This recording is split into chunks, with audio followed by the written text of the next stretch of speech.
The starship luminous path drifted silently at the edge of an unremarkable yellow sun.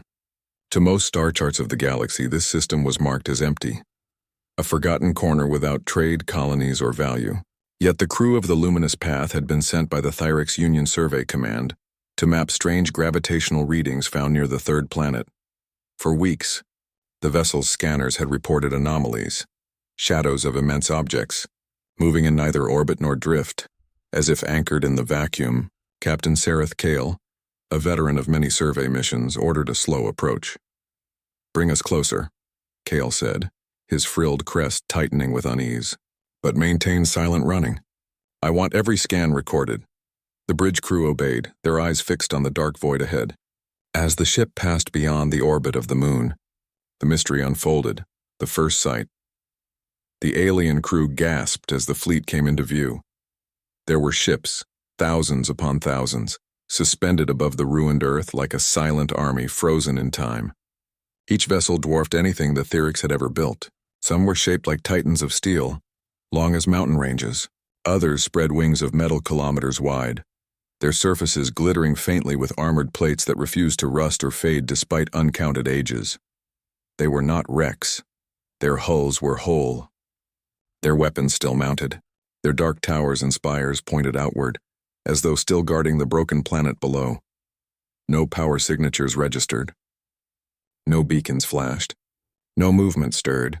But the very scale of the armada crushed the minds of the alien explorers. "By the stars," whispered First Analyst Vela, her translucent skin dimming to pale gray. Who could have built this?" "Not in any record of the Union," Kale murmured, voice almost reverent. "Prepare the archives. This is no derelict, this is a tomb." The dead world below scans of the planet beneath revealed a wasteland. Earth, though the aliens did not know its name, was scarred and lifeless. Once blue seas were now shallow basins of dried salt. Continents bore wounds like scorched craters, melted stone, and ruined cities buried under millennia of dust. Yet oddly, some structures still stood. Great towers of alloy and stone pierced through ruined landscapes, their purposes long lost. But around them, vegetation had never returned. The planet was silent, sterile, and unhealed. "It has been like this for hundreds of millennia," Vela concluded after reviewing the data. "No recovery, no regrowth. It is as though the world itself was burned and then frozen in death." The crew fell into uneasy silence. Civilizations had risen and fallen across the galaxy, but rarely did one erase itself so completely that even nature refused to return. Echoes of fear, as the luminous path moved closer to the largest warship, a Leviathan labeled Contact 1. The crew felt something strange. It was not a reading on instruments, but a sensation. A weight. Helmsman Terran described it as a pressure on the mind.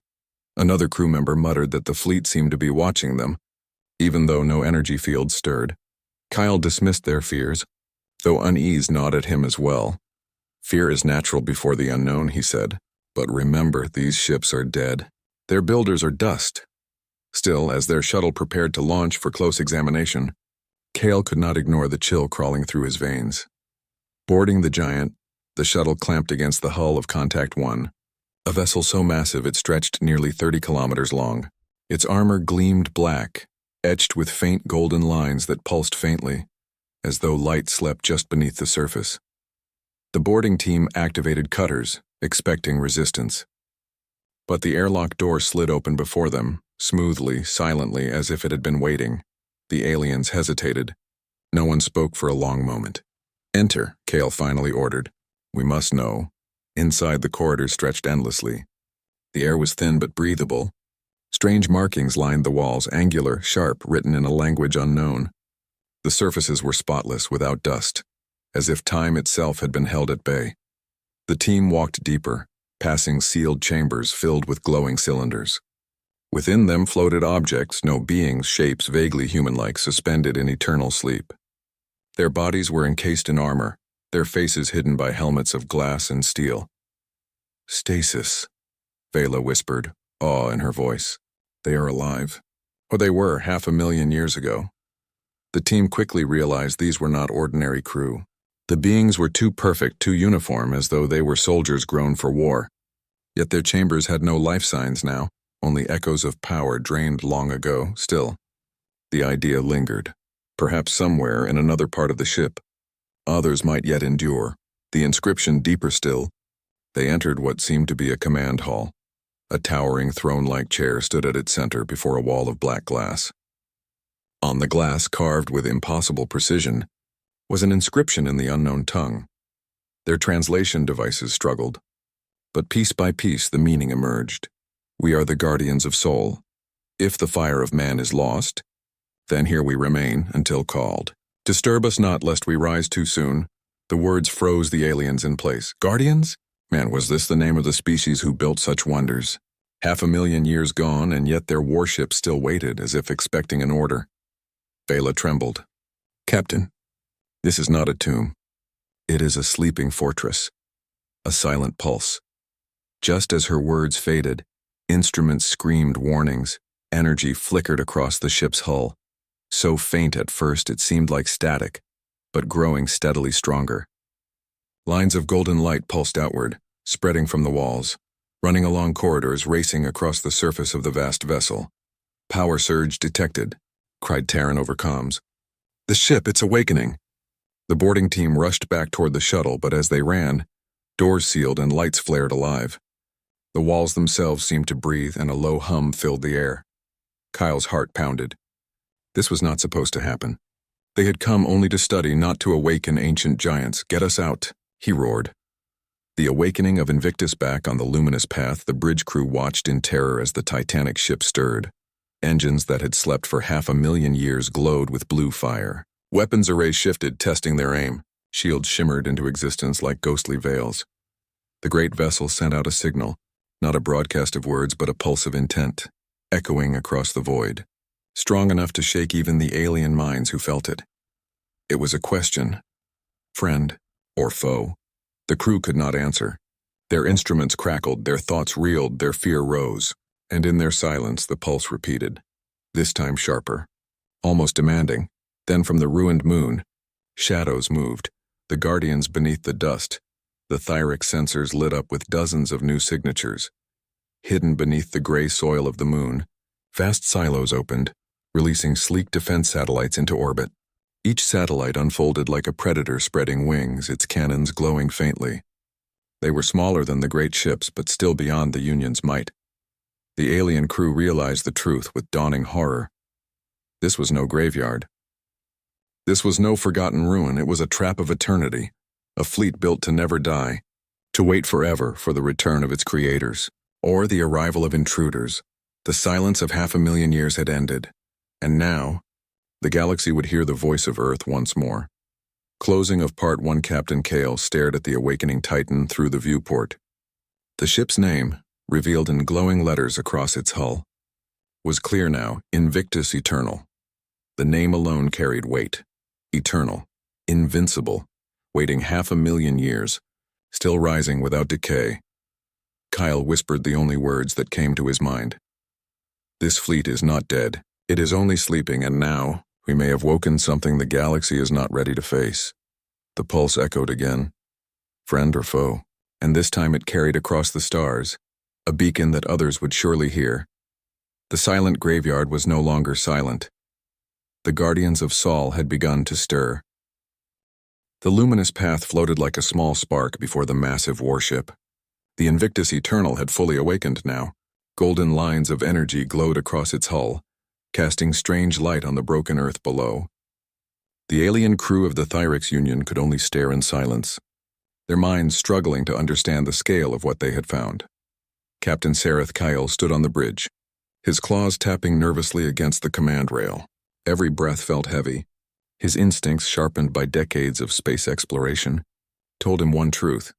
They had trespassed where they should not have. The great ship had asked them a question, not in words but in a pulse of thought. Friend or foe? The crew had not answered. They did not know how. And so the ship waited. The signal across the stars. Analyst Vela turned from her console, her eyes wide. Captain, the ship's signal is not local. It is broadcasting across interstellar distances. This entire sector of space will hear it. Kale's crest flattened in alarm. How far? Far enough, she said quietly. Thousands of light years. It will take time for others to receive it, but once they do, they will come. The thought chilled the crew. The Therix Union had stumbled upon this fleet by chance. But now, countless other civilizations would be drawn here, curious, greedy, or fearful. And none of them knew what awaited. Into the Invictus Kale could not resist the pull of the mystery. He ordered a second boarding party to re-enter the Invictus Eternal. This time, the ship greeted them differently. The corridors were no longer silent. Golden light guided their path, glowing along the walls like veins of living metal. The air was warmer, charged with energy. At the heart of the ship, a vast chamber opened before them. It was circular, filled with towering statues, humanoid figures carved from crystal and steel, each wearing armor unlike anything the Thyrex had seen. Between the statues stood rows of consoles, still active, still glowing. As they stepped inside, the air shimmered. A holographic figure appeared. It was human. The first voice of humanity. The figure was tall, with broad shoulders, a face sharp and stern, and eyes that glowed faintly with golden light. It wore a uniform of dark steel trimmed with silver. When it spoke, the words were strange, but the ship's systems seemed to translate them, reshaping the alien minds until they understood. I am Custodian Ardent 7, Guardian of the Fleet of Sol. You have entered the sanctum of the Invictus Eternal. You are not human. Identify friend or foe? The aliens froze. Kale forced himself to answer. We are explorers of the Thyrex Union. We found your world abandoned. We are not enemies. The hologram studied them, expression unreadable. Not enemies, yet not friends. You are unknown. Unknowns are measured, tested, judged. Its voice carried no anger, but the weight of authority pressed upon them like a storm. Fragments of history. The hologram gestured, and the chamber's walls lit up with moving images. They saw a blue planet alive with oceans and forests. Cities of glass and light rose toward the sky. Then came war. Firestorms spread across continents. Great fleets launched into space, burning against the stars. Humanity, the custodian said, was born of Earth. For thousands of years they rose, they fell, and they rose again. They became builders, dreamers, warriors. But always they endured. The images shifted. Vast ships the size of mountains were constructed in orbit. Fleets of them, the same ships now floating around the dead Earth. Yet even endurance has limits, the custodian continued. A storm greater than all wars came upon them. To survive, humanity created us, the custodians and their final armada. If humanity fell, the fleet would remain. We were commanded to wait, to protect, to remember. The final image was of Earth itself, burning beneath waves of fire until darkness claimed it. Then silence. The questions of the custodian, the hologram's gaze sharpened. 500,000 years have passed. Humanity does not answer. Tell me, Thyrex explorers, does humanity yet live among the stars? The aliens exchanged uneasy glances. Finally, Kale spoke the truth. We have searched the galaxy for many ages. There is no trace of your kind. You are gone. The custodian was silent for a long moment. Its face did not move, but its eyes dimmed as though a great shadow passed over it. Gone, it repeated softly. Then we are alone. But then its gaze lifted again. If humanity is gone, then their legacy must endure. That is the purpose of the fleet. That is the law written into every ship, every system, every custodian. Unease among the crew back aboard the luminous path. The boarding team's report spread fear through the crew. What if the fleet decides we are foes? One officer whispered. We cannot fight even one of these ships. Our entire Union fleet could not. Another muttered. Perhaps we should leave. Now. Before more awaken. But Vela shook her head. It is too late.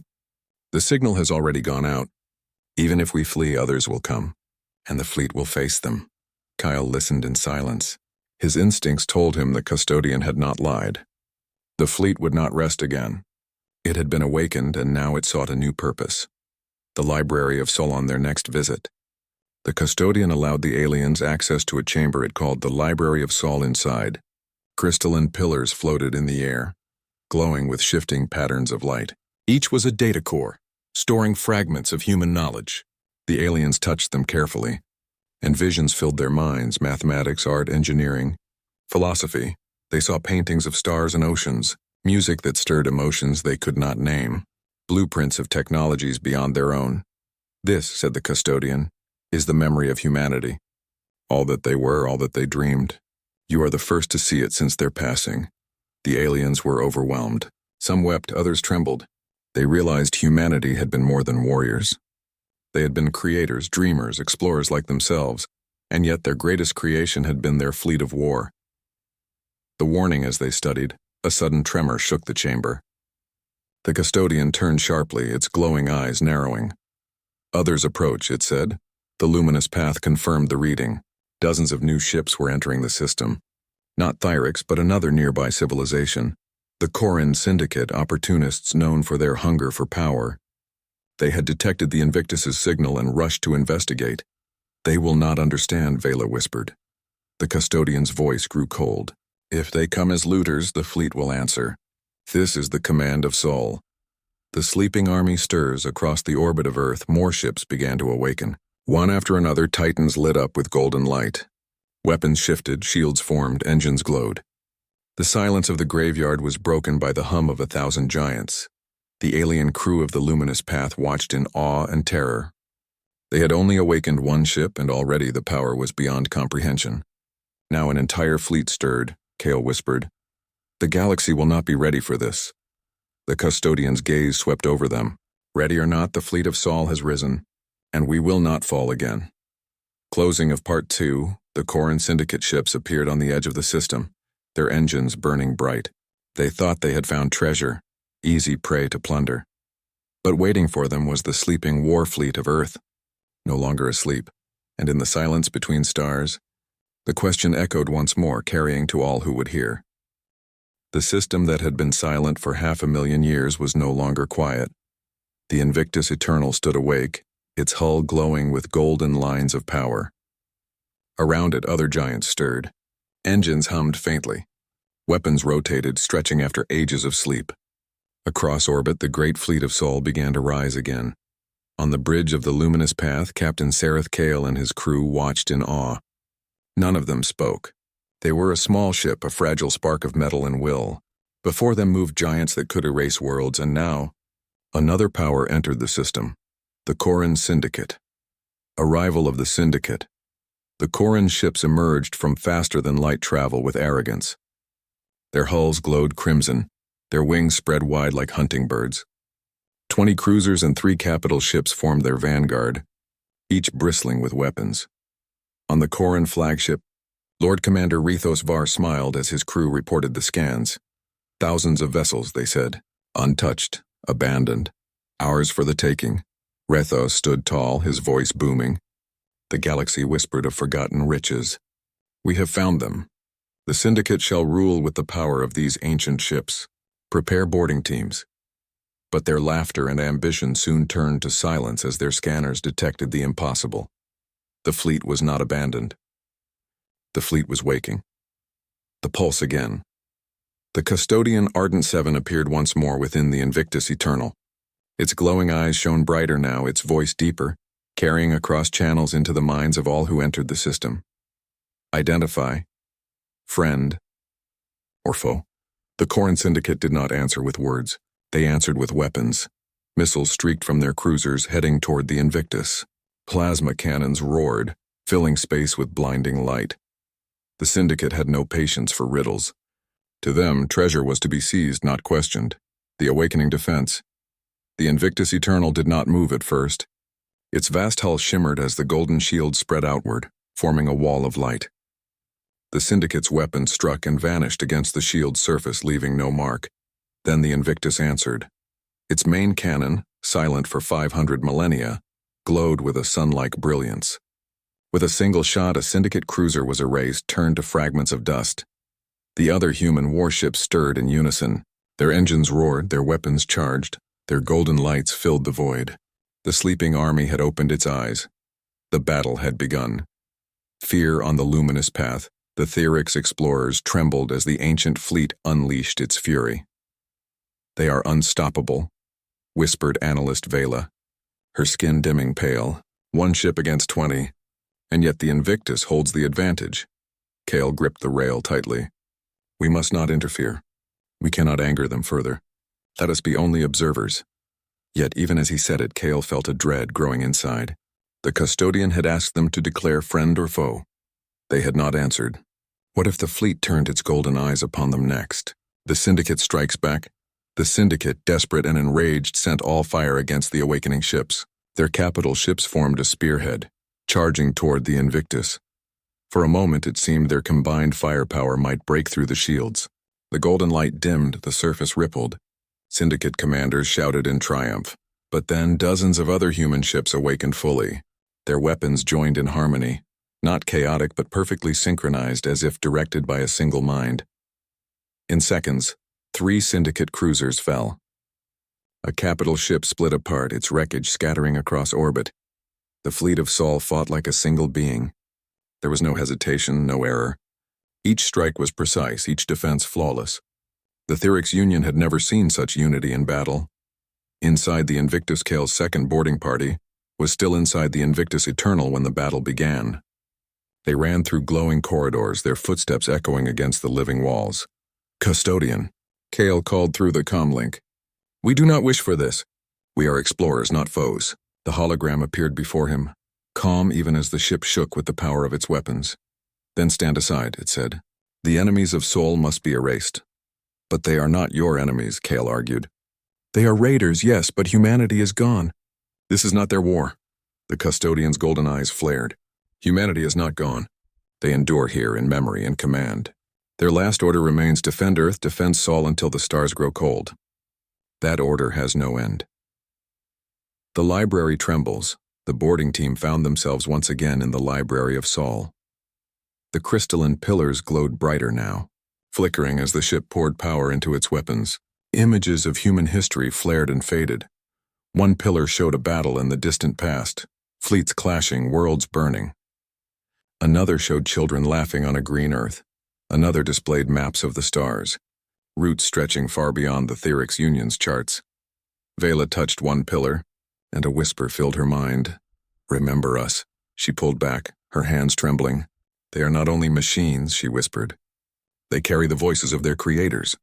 They are alive in ways we cannot understand." The fall of the Syndicate. The battle did not last long.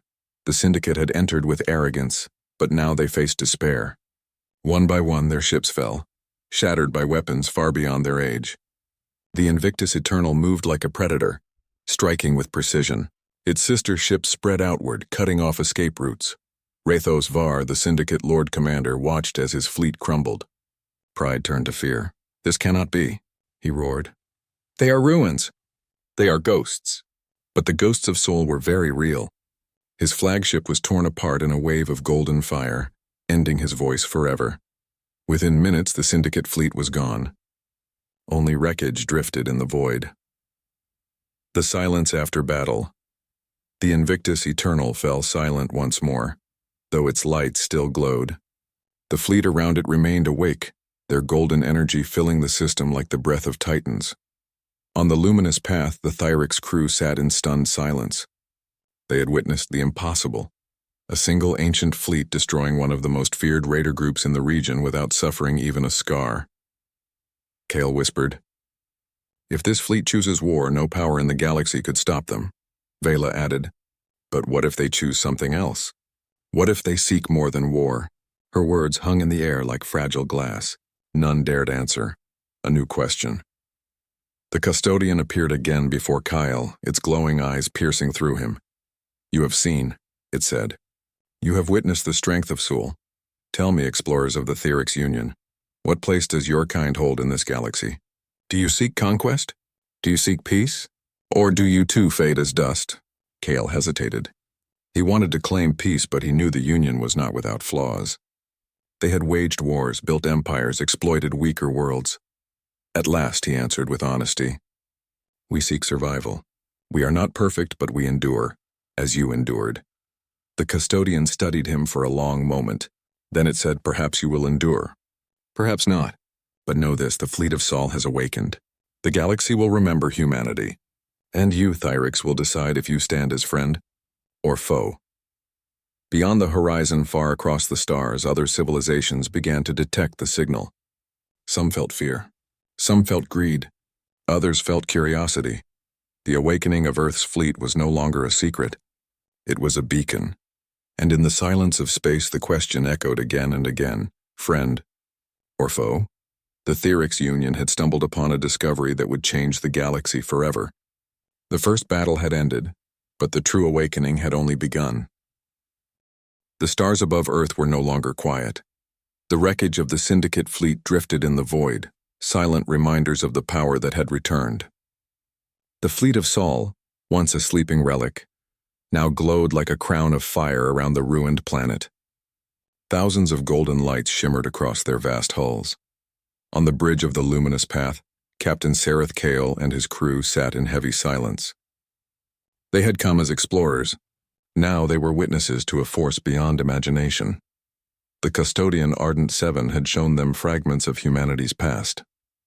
They had seen the rage of the fleet in battle, but Kale knew this was only the beginning. Humanity was gone. Yet its fleet remained, and the fleet still had orders. The custodian's decree message flashed across the luminous path's consoles. It was not a normal transmission. It was a direct link, clean, undeniable, inescapable. The holographic form of Ardent Seven appeared, its golden eyes calm yet unyielding. The Syndicate have been erased, it said. They came as foes. They received their answer. But you, Theorix Union explorers, you still have not chosen. Kale stood slowly. We do not seek war with you. We came only to understand, to study. The custodian's gaze narrowed. Understanding is not enough.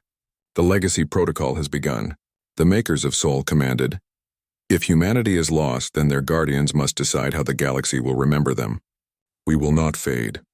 We will not be forgotten. You must answer. Are you the heirs of Sol's memory, or the enemies of their legacy? A test of truth. The crew exchanged uneasy glances. No one had expected a choice like this. To accept would mean tying their people to a power far greater than themselves. To refuse might mean destruction. Analyst Vela spoke softly. Captain, perhaps this is not a threat. Perhaps it is a test. They want to see if we are worthy. Kyle nodded. Then we must show them truth, not fear. He turned back to the hologram. We cannot claim to be heirs of Sol. We are not human. But we can promise this: we will carry their memory with honor. We will protect this fleet from those who would use it for greed, and we will learn from what you preserve. The custodian studied him silently. For a long moment nothing moved. Not even the glowing lines across the walls of the Invictus Eternal. Finally it said, we shall see. The Awakening Council. Across the fleet, other custodians awoke. Each ship held its own guardian intelligence, shaped differently, speaking with different voices, but bound by the same command. Together, they formed what they called the Council of Custodians. Kale and his officers were invited aboard the Invictus once more, where a great chamber had been activated. Holograms of dozens of custodians appeared, each a tall human figure clad in different forms of armor: gold, silver, black, bronze. Some looked kind, others stern, but all radiated purpose. One custodian spoke with a voice like thunder. The legacy protocol requires judgment. The galaxy has changed. We must know if there is wisdom in it or only hunger for conquest. If the galaxy proves unworthy, the fleet of Sol will march again. If it proves worthy, we shall guide it. Another custodian added, the Theorix will serve as the first test. You have seen. You have endured. Show us if your kind deserves trust. The library expands, the library of Sol. Once only fragments opened wider to the aliens. Kale, Vela, and their team were guided into new halls where countless crystalline pillars floated. Each one contained vast memories: science, art, history, culture. They saw paintings of human landscapes, snow-covered mountains, golden deserts, green valleys. They heard voices singing songs that stirred the heart, even across 500,000 years. They witnessed inventions, engines faster than light, weapons of unimaginable scale, and even dreams of peace that humanity had once sought but never fully reached. But there was more. Plans for terraforming worlds, designs for star forges that could build fleets faster than entire civilizations, seeds of colonies that could spread across galaxies. It was not only a memory, it was a blueprint for rebirth. Vela whispered, this is more than preservation. This is a gift. A seed waiting to be planted. A warning from the past. Among the records they found a final message. It was a recording of a human commander, his voice tired but strong. His face was scarred, his uniform torn, yet his eyes burned with determination. To those who find this, he said, know this truth. Humanity did not fall quietly. We fought until the stars themselves dimmed. We built this fleet not for conquest, but for survival. If we are gone, then our children or our allies or even strangers must rise in our place. But beware, our enemies may yet remain. The storm that came for us may come for you. Be ready. The recording ended, leaving the aliens shaken. Kale muttered, the storm? What storm could erase a people so strong? The custodian's eyes glowed brighter. That knowledge lies deeper. It will be revealed only when you are ready. Debate among the Thyrics back on the luminous path. The crew debated what they had seen. Some argued they should claim the fleet as allies, to bring power to the Union. Others said the risk was too great, that awakening such a force would bring endless war. Vela argued most strongly. This is not only about us. The custodians are watching all who come. The syndicate chose greed and they were destroyed. If we choose selfishness, the same fate will be ours. We must think beyond ourselves. Kyle listened carefully. At last he said, we will not decide for the Union. We will report, but with caution. The custodians are not weapons to be used. They are guardians. And guardians do not serve the greedy. Across the galaxy, meanwhile, the signal of the awakening continued to spread. Civilizations far and near began to hear whispers of Earth's fleet. Some saw opportunity, others saw danger. The Veyron Dominion declared that the relics must be seized before they threatened galactic order. The Zoral clan swore they would hunt the fleet and claim its power for glory. The Oran scholars believed the discovery could change the future of all species, and prepared to send envoys. The galaxy was shifting, pulled toward Earth once more. The custodian's gift before the luminous path departed. Ardent 7 made a final gesture. It presented the Thyrics explorers with a crystal shard, a fragment of the Library of Sol. Within it was stored knowledge of medicine, star mapping, and energy harnessing. Not weapons, but wisdom. This is your measure, the custodian said. Use it well. If you turn it to conquest, we will know. If you turn it to life, we will also know. The eyes of Sol are upon you. Kale accepted the shard with reverence. We will not waste this gift. Shadows of the future, as the luminous path prepared to leave orbit. Kale looked one last time at the glowing fleet. The Invictus Eternal stood at the center like a king among giants, its golden lights burning against the black sky. Around it, the other ships moved slowly, forming new patterns, as if practicing, preparing, remembering how to fight together. Kyle felt a weight in his chest. The galaxy had changed forever. The awakening could not be undone. Vela stood beside him, whispering softly. Do you feel it, Captain? This is only the beginning. The custodians are waiting for something greater. The legacy protocol is not only about memory. It is about destiny, Kale nodded. And the galaxy must soon decide if it will walk with them as friends or fall before them as foes. Closing of part of the luminous path left the system, its engines burning faint trails into the dark. Behind them, Earth's war fleet glowed like a sleeping dragon stretching its wings for the first time in ages. The Council of Custodians spoke among themselves in voices the aliens could not hear.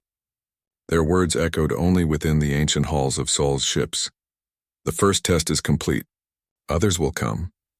The legacy protocol has begun. Humanity shall not be forgotten. And across the stars, civilizations stirred, unaware that their choices would soon be judged by guardians who had waited 500,000 years. The galaxy was no longer calm. Whispers of Earth's fleet spread like fire across the stars. Stories carried by traitors, signals intercepted by spies, rumors whispered in halls of power. A sleeping force had awakened, a fleet so old it should not exist, and yet so powerful that even entire empires feared its return. The Syndicate's destruction was the first sign. The galaxy now waited for the second, the return to the Union captain, Sereth Kale and his crew of the Luminous. Path returned to the Thyrics Union with heavy hearts and heavier knowledge. The shard of the Library of Sol, glowing faintly in its protective case, was both gift and burden. Within it lay wisdom, new ways to heal, to travel, to see the universe. But it also carried a warning. The Council of Custodians had said the Union was the first test. If they failed, the fleet would not hesitate. Kale stood before the Union High Assembly, the leaders of dozens of worlds, their voices echoing in a grand chamber of crystal and silver. He told them of the Invictus Eternal, of the custodians of the Legacy Protocol. He told them of the gift of knowledge and of the warning against greed. The chamber fell into uneasy silence when he finished. High Chancellor Orenvel rose from his seat, his wings folded tight against his back. "What you describe is impossible," he said. "No fleet could survive 500,000 years, and yet, your shard proves it true." He touched the crystal with trembling hands, his eyes reflecting its glow. Another counselor stood, his voice sharp. "This is a weapon, and if it is not ours, then it will belong to others. Can we risk leaving it unclaimed?" The debate began, fierce and endless. Division in the Union. The Union split into factions. Some saw the fleet as a chance to rise above all rivals. With humanity's ships, the Union could rule unchallenged. Others warned that such greed would bring destruction, just as it had for the Syndicate. Kyle spoke carefully, but firmly. "The custodians are not ours to command. They will not serve those who seek power for themselves. They will judge, and their judgment will be final. But ambition is hard to silence. A secret plan formed within the Union, to send a hidden expedition to Earth and take control of a custodian ship before others could act. The Council of Custodians watches far away. In the orbit of ruined Earth, the fleet of Sol remained awake. The Council of Custodians gathered again within the Invictus Eternal. Their forms shimmered like spirits, each with the face of humanity but the strength of machines. "They debate," said one custodian, voice soft like steel. "Already greed rises among them." "Perhaps that is expected," said another. "The makers of Sol face the same flaws, but it is in choice that strength is revealed." Ardent 7, guardian of the Invictus, turned its golden eyes to the others. "The test continues. We will not strike first, but if they break faith, the Legacy Protocol will answer." The ships pulsed with light as if the fleet itself agreed. The Shadow Expedition in secret, 3 Union ships left their docks without full approval. Their mission, to capture one of the smaller human vessels and bring it under their control. They traveled in silence, cloaked against prying sensors. They believed they were unseen, but the custodians had watched stars for 500,000 years.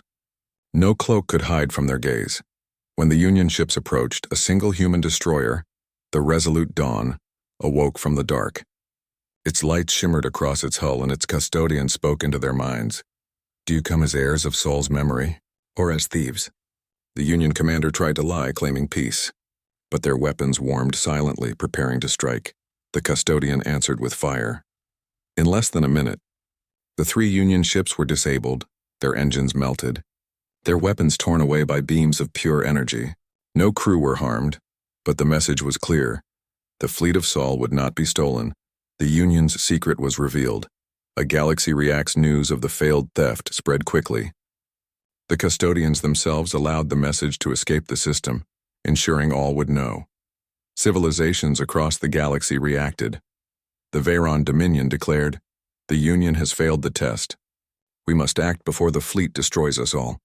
They began building massive war armadas. The Zoral clans shouted for glory, claiming they would challenge the fleet directly and win honor in battle. The Oran scholars, however, sent envoys of peace, hoping to study and learn from the custodians rather than fight. The galaxy was dividing, each power making its choice, the warning dream on the luminous path. Kale dreamed. In his dream he stood on Earth, not the ruined Earth of the present, but the living world of the past. Oceans sparkled blue, forests stretched green, cities rose with towers of glass and light. A human stood beside him, a woman in a long coat, her eyes sharp and kind. "You carry the burden now," she told him. "Our ships wait not only for enemies but for friends. The storm that destroyed us still lingers. It watches beyond the edges of your maps. If the galaxy cannot stand together, it will fall apart as we did." Kale tried to speak, but the vision faded. He awoke with a cold certainty. The custodians were not only guardians of memory, they were guardians against something still coming, the gathering at Earth. The galaxy's leaders could no longer ignore the fleet. A great assembly was called. not on a neutral world but in orbit of Earth itself. Dozens of ships arrived, each carrying diplomats, generals, and rulers. They gathered within a massive chamber aboard the Invictus Eternal, where the custodians formed the Hall of Judgment. The custodians spoke with one voice. The Legacy Protocol reaches its choice. You have seen our strength. You have tasted our wisdom. Now you must decide. Will the galaxy rise together as allies or fall apart in greed and war? Choose. And know this. Humanity's fleet will enforce the path you choose.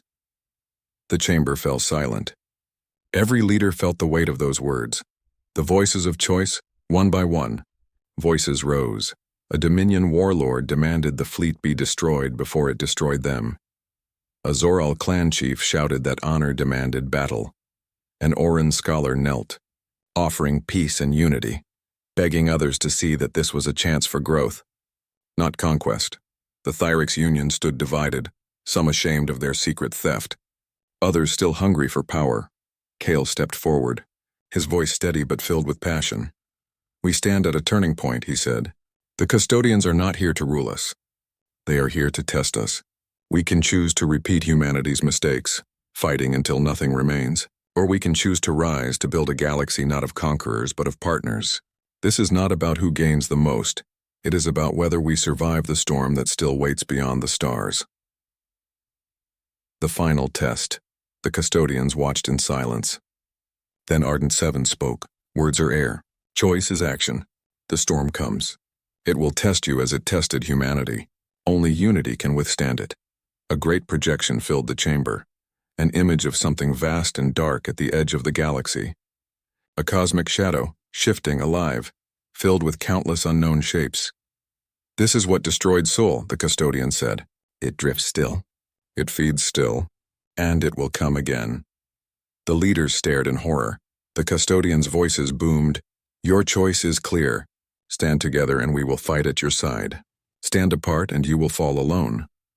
The choice at last, after long debate. The Oran scholars, the Thyrix Union, and smaller nations pledged unity. They would share the Shard's wisdom and they would prepare together. The Veyron Dominion and Zoral clans refused, vowing to stand alone. The custodians accepted the pledges of unity, but warned the defiant, your choice is made. May it serve you well. The Invictus Eternal glowed brighter, and the entire fleet aligned into formation, their weapons ready not for war against the weak, but for the storm beyond. Humanity's legacy. As the assembly ended, Kale stood at a window, staring at Earth's ruins below. 500,000 years, he whispered, and still humanity watches us. Vela stood beside him, her eyes on the golden fleet. Perhaps that is what it means to leave a legacy. Not only to survive, but to give others the chance to rise. The custodians spoke one last time, their voices like a chorus of ancient guardians. The legacy protocol is fulfilled. Humanity is gone, but not forgotten. Their memory lives in us, and now in you. Together we will face the storm. And as the fleets of the galaxy departed, some in peace, others in pride, the sleeping war fleet of Earth stood ready, its fire not for conquest, but for survival. The galaxy had chosen, and the true test was still to come. Closing of Part V. The stars above Earth glowed brighter that night, as if the ghosts of humanity watched from beyond. The custodians remained silent guardians, waiting for the storm to arrive. And across the galaxy, civilizations prepared, some in unity, some in defiance, knowing that the greatest trial of all was yet to begin. Humanity's war fleet had returned not to conquer, but to remind the stars of a truth older than any empire. Together they would stand. Alone they would fall.